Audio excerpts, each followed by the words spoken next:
श्री दुर्गा सप्तशती। तीसरा अध्याय। यह श्री दुर्गा सप्तशती का तीसरा अध्याय है।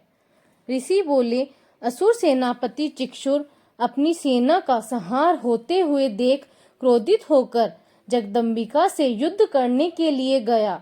वह असुर युद्ध में भगवती के ऊपर इस प्रकार बाणों की वर्षा करने लगा मानो सुमेरु पर्वत पर मेघ जल बरसाता हो। तत्पश्चात देवी ने उसके बाणों को खेल खेल में अपने बाणों से काट दिया और उसके रथ के घोड़े तथा सारथी को भी मार गिराया। तत्काल ही उसके धनुष तथा ऊंची ध्वजा को काटकर गिरा दिया।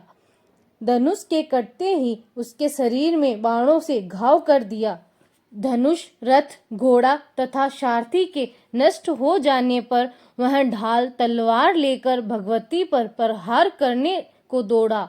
उसने तीक्ष्ण धार वाली तलवार से सिंह के मस्तक पर प्रहार करके बड़े वेग से भगवती की बाईं भुजा में भी वार किया। हे राजन, वह तलवार भगवती की भुजा पर पड़ते ही टूट गई।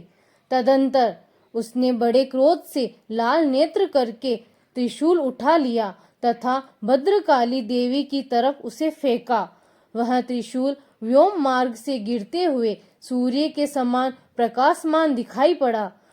उस त्रिशूल को अपनी आते देख देवी ने अपना त्रिशूल छोड़ा और उस महादैत्य को भी मार गिराया।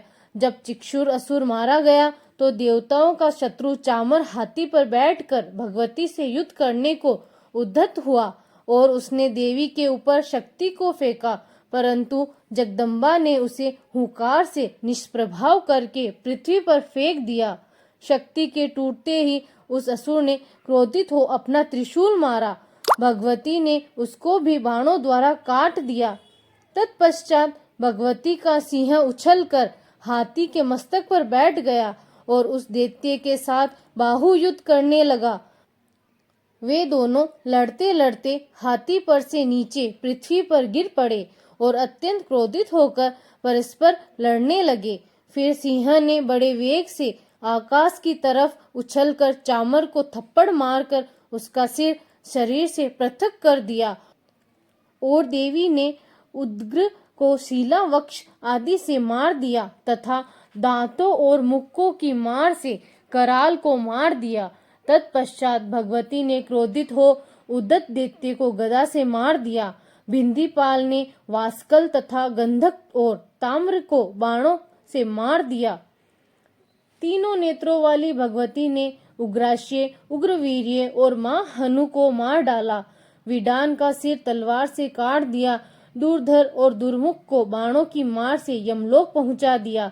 इस भांति अपनी सेना का संहार होते देख महिषासुर भैंसे का रूप बनाकर देवी के गणों को भय दिखाने लगा। किन्हीं को थुथुन से प्रहार करके, कुछ को खुरों से, कुछ को पूंछ की फटकार से, कुछ को सींगों की टक्कर से चोट मारने लगा। किसी को तेज दौड़कर, किसी को गर्जना करके, किसी को चक्कर देकर तथा किसी किसी को श्वास की वायु से पृथ्वी पर पटकने लगा। इस तरह देवी के गणों की सेना के गिरते ही महिषासुर देवी को मारने को दौड़ा तो भगवती ने उस पर क्रोध किया।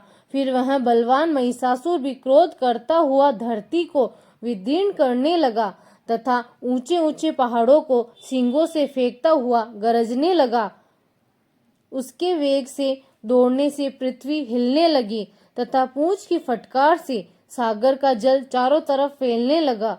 सींगों की चोट से मेघों के खंड खंड हो गए तथा श्वास की वायु से उड़े हुए पर्वत आकाश से नीचे गिरने लगे।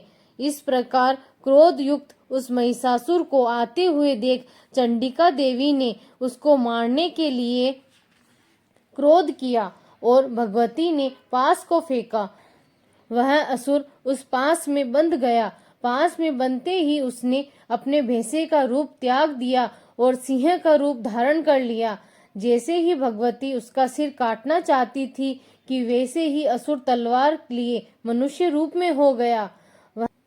तब भगवती ने बाणों की वर्षा करके ढाल तलवार सहित उसके मनुष्य रूप को काट दिया। तब वह हाथी के रूप में उत्पन्न हो गया। और भगवती के सिंह को अपनी सूंड में खींच खींच कर गरजने लगा। भगवती ने तलवार से उसकी सूंड को काट दिया। तदंतर वह महिषासुर फिर से भैंसे का रूप धारण कर त्रैलोक्य में सभी चराचर मात्र को पहले की तरह कष्ट देने लगा। तब तो चंडिका देवी क्रोधित हो सूरापान करने लगी और लाल लाल नेत्र कर हंसने लगी।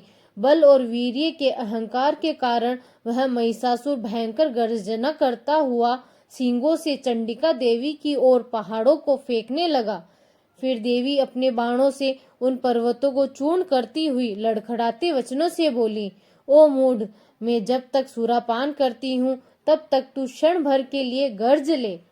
मैं तुझे अभी यहीं मारूंगी, तब यहाँ देवता गर्जना करेंगे। ऋषि बोले, देवी इतना कह उस महाअसुर के ऊपर चढ़ गई और अपने पांव से दबाकर उसे त्रिशूल से मारने लगी।